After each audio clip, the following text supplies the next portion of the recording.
And so it's that time of the month for us to update our monthly tier list video, this time for the month of February. And within the month of February, we received 6 new characters to the game, all being seasonal characters, which is one of the few times that has actually happened. In this case, we got a New Year's version of Rukia, Ichigo, and also Renji, and then the month ended off with the Valentine's/White Day banner. In this case, a new seasonal banner, the mana versions of Sun, Yumichika, and also Orihime. For the resurrections this month, believe it or not, we did receive 7 resurrections, and in this case, it does include the Bond banner and also a New Year's banner. So there's going to be a lot of characters to talk about today in this tier list video, but before we do talk about them, here's a quick message from our sponsor. This video is sponsored by Opera GX. Opera GX, for those that aren't aware, is a gaming-centered web browser, and I've been using it for the last 9 or so months, and it's been an absolutely amazing experience. An experience I can highly recommend, and there's many reasons for it. Some of the more useful features that I personally use on a day-to-day basis is the integrated social media channels, which allows you right from your web browser to have access to Twitch, WhatsApp, Facebook Messenger, Instagram, Twitter, and also Discord. I use many of these social media platforms, so the fact that I get access to it all in one place, in my opinion, is actually really cool. But alongside that, you also have access to GX Player, which lets you use your favorite streaming services again once more all in one place. These streaming services include Spotify, Apple Music, and also YouTube Music, and you get to do that right from the sidebar. And for those mobile gamers, which I would like to think includes all of us here, you can also get Opera GX on your mobile device, which can also be connected to the desktop version, so you have a very easy time switching between devices. And switching can be tough, I understand it, but lucky for us, Opera GX does allow for quick import tools, so you can quickly import all your settings from past browsers to Opera GX, which includes your browsing history, bookmark, and cookies. And then you can also use Google Chrome extensions, as they are compatible with Opera browsers, so there's no reason, in my opinion, to not be using Opera GX in 2023. It's a web browser I highly recommend, and you can get it for free today on your mobile device or your desktop by using the link in the description below. But with that out of the way, let's talk about this month's tier list. As always, when it comes to our rankings, we have 3 main factors on where we rank our characters, and that includes usability, survivability, and also their damage/range. All 3 of these things are factors when it comes to the ranking of characters, and as always, a character that excels in all 3 of them, of course, are going to be some of the highest tier characters. But having a look at our heart tier list, in this month we received 2 new resurrections and also 1 new character. Firstly, having a look at this month's resurrections, our first character is the New Year's version of Rukia. Now, when it came to her resurrection, she picked up an additional 20% berserker from the skills and also an additional 16% full stamina damage as a second soul trait. In combination with the fact that she has a 25% stamina recovery as a base soul trait, it makes for an interesting combination, but as a character, she's still lacking a tad bit on the damage aspect, still lacking a tad bit on the range, and also, of course, because she didn't pick up recharge, her strong attacks still come back a tad bit slow. So while it's true she did get a pretty decent damage increase, the 36% increase on her strong attacks, essentially, it's not really much to change her on our tier list, and she's basically going to stay the exact same where she is in C tier. However, when it comes to the second resurrection, in this case, we actually got a pretty good one. And that is, of course, the Heart Orihime, who is currently also sitting in C tier. Now, when it came to her resurrection, she is the first character of its kind to actually pick up Flurry while also keeping her already bruiser value. Normally, when it comes to a character picking up Flurry upon resurrecting, they will unfortunately lose their bruiser value, but it's still a pretty good trade-off since Flurry is better. But in her case, and hopefully this is a great sign for future resurrections, picking up Flurry while still keeping her 50% bruiser allows her to be a pretty good character. Now, alongside that really good damage increase, she also did pick up multi-barrier because her SA2 is a barrier move, so now it's a +5 barrier for herself and a +3 barrier for her teammates. She's still lacking guard breaks, so she isn't anything super OP, but as far as resurrections do go, this is definitely one of the better ones in my opinion. She got a pretty big damage increase, and as far as utility goes, it's definitely been upgraded. I think the main use you're going to get out of this particular character is mainly in Guild Quest. The range capped in Guild Quest still lacks some good support, and I know a lot of people still have this character, and she makes for a good ranged nat character for that particular Guild Quest week. And because of that, we're actually going to upgrade her all the way from C tier all the way to A tier, just behind Spirits of Ewivu Yamamoto. A great example of what a resurrection should be in my opinion. But now let's look at the newest character in the heart attribute, that being the mana version of Sun. So Sun Sun's a very special character in the game because she does introduce the new soul trait +5 mind link shot potions. Not only does that make her one of the best links in the entire game, it also makes it so you don't even want to use this particular character. But lucky for Sun Sun fans, this character does give you a reason to use her, and she also is a very solid character, mainly when it comes to epic raid farming. Because she does have a captain killer, you're not really going to see much play of her outside of epic raids and maybe even guild quests, but in those two particular content, many epic raids though, she's going to be an excellent character in my opinion. With a 40% berserker, 40% more strong attack damage when you are at full stamina, and then an additional 20% more damage when you are also at full stamina. It allows you to hit actually quite hard, especially when you combine her SA3, which is a charged strong attack 3 that can also heal your team by 40% when fully charged. This means she's going to be a great team player for epic raid content, even guild quest content to be fair, that will allow your teammates to stay alive just a tad bit longer, but it also applies for herself. It's going to allow her to easily stay at full stamina,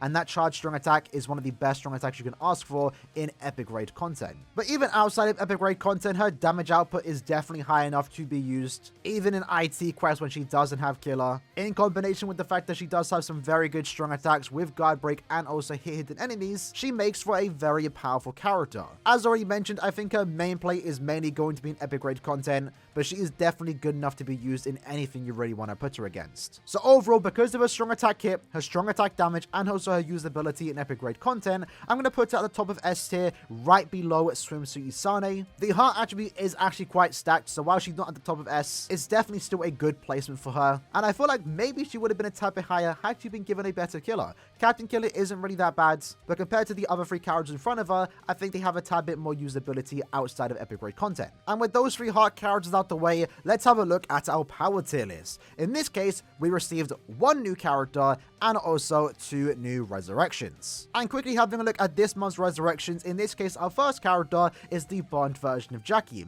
In her case, she got a very poor resurrection in my opinion. The only new skill that she did pick up was a 20% increase on her strong attack damage, which sure is nice, more damage is always welcomed, but with no recharge built into the character, with no extra range, she's essentially performing just like she was prior to resurrecting. The second soul trait that she did pick up alongside her 25% strong attack damage, unfortunately with stamina recovery, which isn't really that useful. There was a really good chance that this character could have been one of the best power links in the game, but unfortunately Caleb did fumble here. So as a link, she didn't really get any better, and as a character, she also didn't get better, so she's going to stay exactly where she is in the C tier. Hanataro, our next character, who also coincidentally is in C tier, also got a very similar treatment in terms of the upgrades. In his case, he picked up an additional 20% Berserker, which isn't really changing the character much, and when it comes to the soul trait, he actually also got stam recovery. However, he already was a DR soul trait, so DR and stam recovery is actually a pretty good soul trait combination. It makes him a better link in my opinion, especially when it comes to autoing some of the harder content with a NAD character, for example. But as a character, he basically stayed the exact same, just does 20% more damage, which isn't really anything to move him up in the tier in my opinion. But at the very least, he is a decent link. And for our newest power character,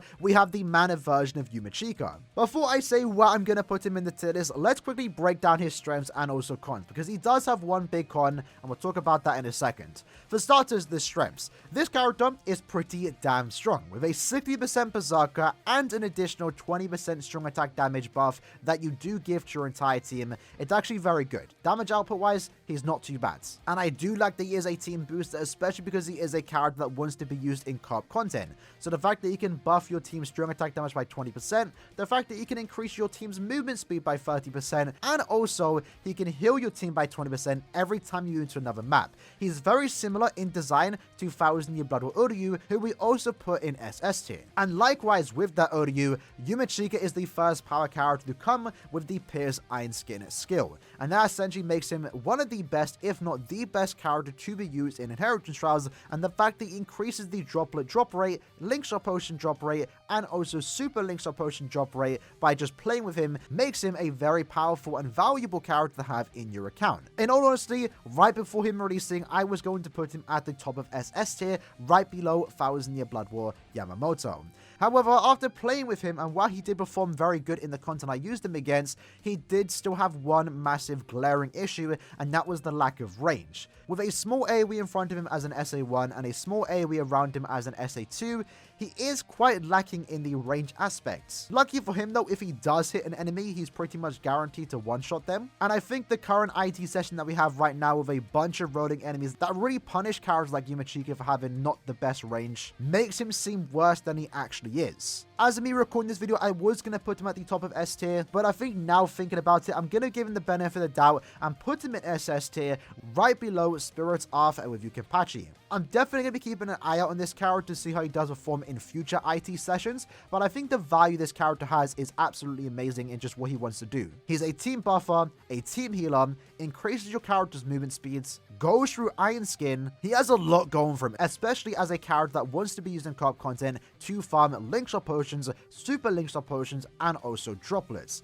Again, the only negative thing I could say about this character is the lack of range, so I'm going to sit this one out, put him in SS tier for now, wait and see how he performs next month, and also get feedback from you lads. How do you feel about this Yumachika? He's definitely in a weird spot right now. Kit-wise, I think he's worse than every character in SS tier, but he brings so much to the table as a co-op character, healing them, supporting them, boosting their damage, and again, Pierce Iron Skin is kind of a broken skill. It makes IT trivial, so for now, we're going to leave him in SS tier. And with Yumachika out the way, let's have a look at our Mind tier list. In this case, we received one new resurrection, that being the Mind version of Yukio, aka the Bond version, once more also sitting right at the bottom of C tier, and his resurrection unfortunately didn't do anything. As a soldier, he picked up paralysis duration, which makes him actually a pretty good link. It is the first of its kind. I do like that in my opinion. But as a character, he only picked up 20% more damage to paralyzed enemies. So he essentially literally performs just like he did prior to resurrecting. The only time you're going to notice a somewhat difference is when you do inflict paralysis. But keep in mind, this character was a hybrid character. His damage output was already shockingly low even upon release. This character is very bad in my opinion. Basically received no upgrade whatsoever, so he's going to stay exactly where he is. But while we are on the topic of C tier, I just remembered that I kind of forgot to move this character up, and that of course is Thousand-Year Blood Lord Yuha Baha.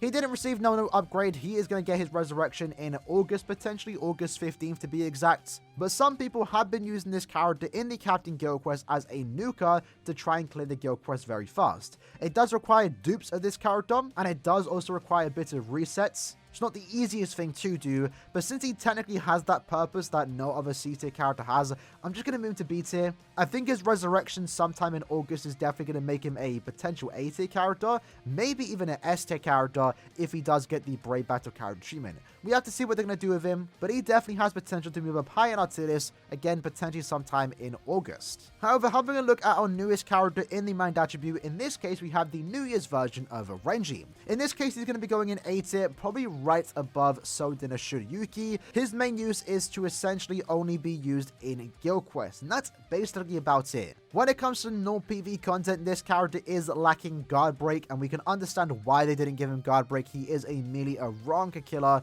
and that's why he technically doesn't need it. Having said that though, lack of guard break still definitely knocks him down a peg on my particular tier list, but at the same time, I think this character's biggest flaw is being a melee character with the idea that you want to stay at full stamina. Most of his damage output comes from the fact at being at full stamina, because when you are at full stamina, you get 40% more normal attack damage. And with 20% normal attack damage built into the character already, a 60% bruiser isn't really that high to begin with. So when you do take any type of damage, you're losing majority of your DPS, and quite frankly, I don't like that. Sure, he does have a barrier SA2 to keep him potentially at full stamina, especially in Guild Quest, again, where you're mainly going to use him. If for some reason you ever try to take this character outside of Guild Quest and play him in PvE content, he is quite slow because you have to play quite passive. I didn't really like the playstyle, and I wasn't really impressed about this character.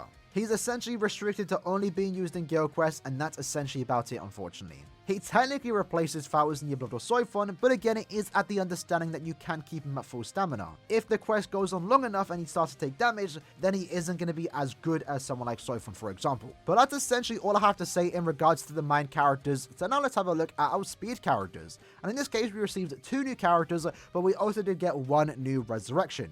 And this resurrection character was a character that a lot of people have been looking forward to, that being the New Year's 2019 Ichigo, aka Quincy Ichigo. Now in this case, As a character, he basically stayed the exact same. He got an extra 16% strong attack damage on his soul trait, which makes him a pretty good link for the speed attribute, and it does allow him to hit a tad bit harder. But again, with the strong attacks that he does have, it is terrible. I max transcended this character, showcased him in Rich Doppler Zone, and it was not good. This character is still absolutely atrocious, and it's very unfortunate with a really cool design. I do hope that potentially sometime this year, he might get a new character, a remake, very similar to the renewed version of Aaroniero, and hopefully that character can do him justice, because this character right here has always been terrible. This resurrection didn't do any justice to him. He's a good link now, but that's basically about it. Technically, you can now use him in Enriched Droplet Zone to farm droplets, because he now has a droplet increase skill, but even then, it's only 17%, so it's kind of insulting in my opinion. Quincy Ichigo is going to be staying in D tier.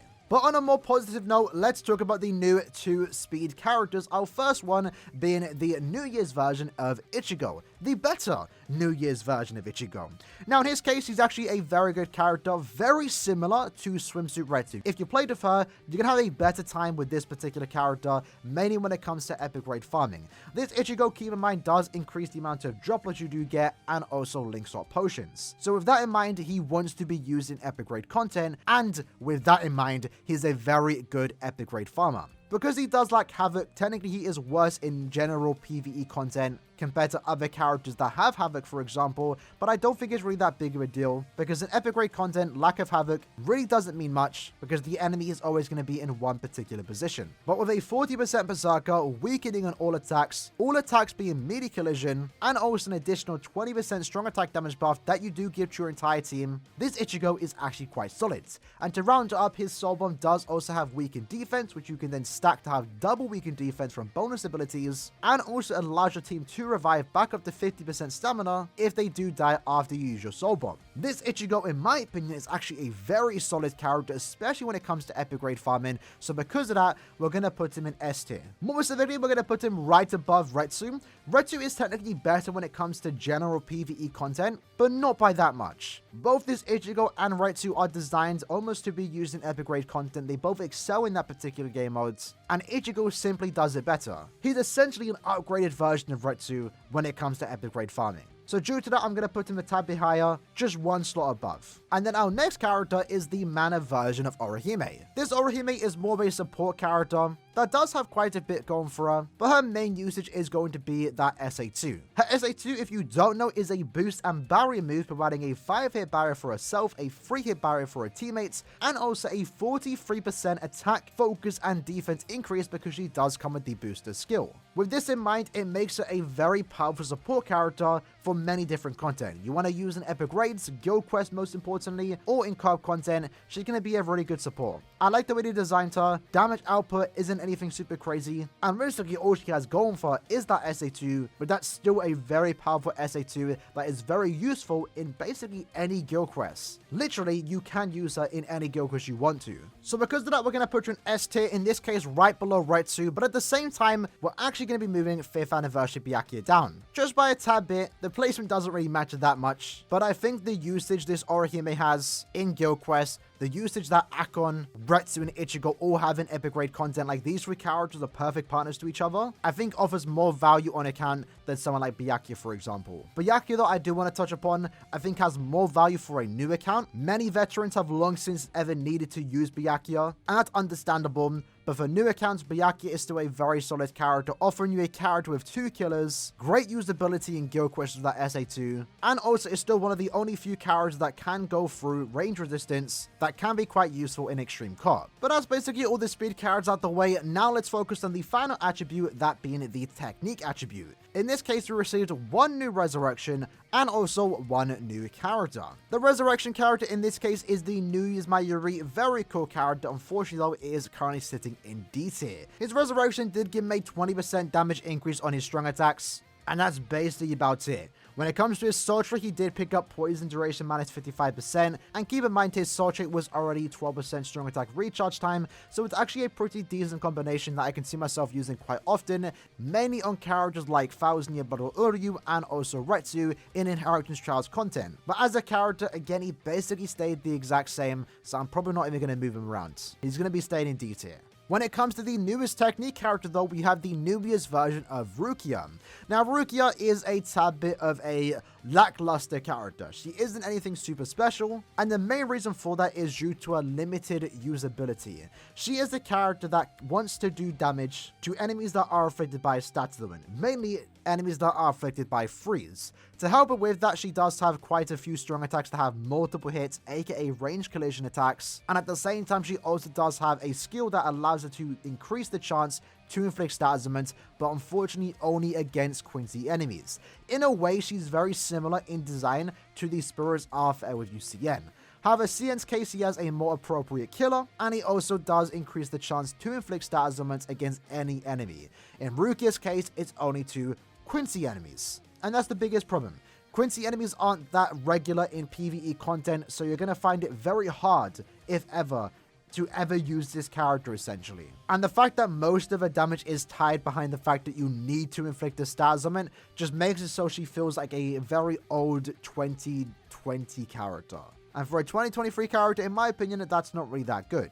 But when she does inflict the status ailment, at the very least she can do around 80% more damage, 40% coming from the damage to frozen enemies, and also a team buff that allows any technique Soripa to do 40% more damage to any enemy afflicted by a status ailment. It's a very powerful skill. It's one of the main reasons why I did mention Akon, Nuyas Ichigo, and also Swimsuit Retsu being a very powerful team in epic raid content. However, in Rukia's case, there isn't really anyone to go off of that, especially because this is the character that you're not really going to be using in epic raid content. She does have weakened defense, however, so she wouldn't be bad in epic raid content, but I think you're not really going to be seeing much use of her until we start to get soul trades that increase the amount of links or potions you get in the speed attribute. Because if you do actually get access to that link and use this Rukia to farm potions in epic raids, she might not be too bad, allowing your team to do a tad bit more damage. Double weakened defense wouldn't be too bad, but with no weakening, again, it's a tad bit less ideal. I'm just trying to look at some ways to potentially use this character, but as already mentioned, again, very, very, very limited usability here, and that's why she is basically going in A tier. But other than that, that is basically all the characters to talk about today in the month of February. A lot of characters. This video, as of me recording this video, is now 27 minutes long.